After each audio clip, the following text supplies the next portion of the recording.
Question 6 है if 1, 2, 4, y, x, 6 and 3, 5 are the vertices of a parallelogram taken in order। ये 4 vertices अगर parallelogram के order में लिए गए हैं तो फाइंड x एंड y, हमें x एंड y की वैल्यू निकालनी है। ये एक पैरेललोग्राम है ABCD। A के कोऑर्डिनेट्स गिवन है 1, 2, B के गिवन है 4, y, C के गिवन है x, 6 एंड D के गिवन है 3, 5। इसमें हमें सारे वर्टिसेस ऑर्डर में लेने हैं। x और y इसमें मिसिंग है, तो ये जो मिसिंग कोऑर्डिनेट्स हैं ये हमें फाइंड आउट करने हैं। इसमें हम यूज़ करेंगे मिड पॉइंट का सेक्शन फॉर्मूला, जो x के लिए होता है x is equal to x1 plus x2 divided by 2 और y के लिए होता है y is equal to y1 plus y2 divided by 2। तो इस क्वेश्चन में हम मिड पॉइंट का सेक्शन फॉर्मूला यूज़ करेंगे। ये एक पैरेललोग्राम है ABCD। ABCD के कोऑर्डिनेट्स हमें पता है, जिसमें A है 1, 2, B है 4y, C है x6 एंड D है 3, 5। हमें x और y कोऑर्डिनेट नहीं पता है जो हमें फाइंड आउट करने हैं। तो पैरेललोग्राम की एक प्रॉपर्टी होती है opposite sides are equal and parallel. Opposite sides are equal and parallel. एक और प्रॉपर्टी होती है जिसमें डायगोनल्स एक दूसरे को बाइसेक्ट करते हैं, यानी इक्वली डिवाइड करते हैं। तो जो एक डायगोनल का मिड पॉइंट होगा वही दूसरे डायगोनल का भी मिड पॉइंट होगा। तो हम यहाँ पे कोऑर्डिनेट्स ले लेते हैं AB।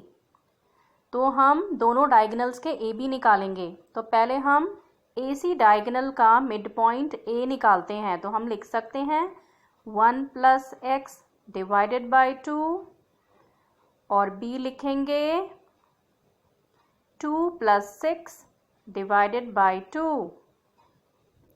B को तो हम सॉल्व कर पाएंगे, तो हम लिख सकते हैं 8/2 कैंसिल होके आ जाएगा 4।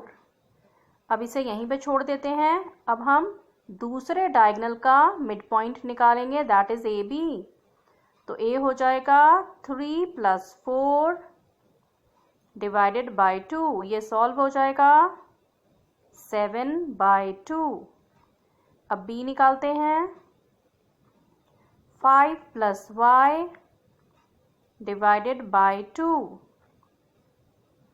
तो क्योंकि एक डायगोनल का मिड पॉइंट दूसरे डायगोनल के बराबर है तो हम A को इक्वेट करेंगे और B को इक्वेट करेंगे और फिर वैल्यूज़ फाइंड करेंगे। तो हम पहले A को इक्वेट कर लेते हैं।